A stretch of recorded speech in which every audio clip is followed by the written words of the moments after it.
السلام علیکم ورحمۃ اللہ وبرکاتہ۔ دس از طارق۔ میں نے ایک طوائف کی آنکھوں میں بھی حیا دیکھی ہے اور ایک باپردہ آنکھوں میں بھی ہوس محسوس کی ہے۔ میں نے لباس میں لوگوں کو بے حیائی میں پایا ہے اور بے لباس لوگوں میں بھی پاکیزگی دیکھی ہے۔ میں نے گناہوں میں ڈوبے لوگوں کو راتوں میں روتے دیکھا ہے اور نیکی کرنے والوں کو دوسروں پہ ہنستے دیکھا ہے۔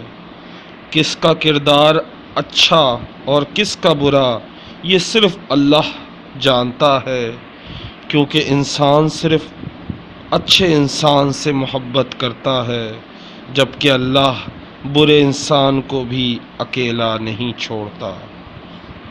ہم بڑے ہی بیوقوف لوگ ہیں، گناہ سے نفرت نہیں کرتے، گناہ گاروں سے نفرت کرتے ہیں۔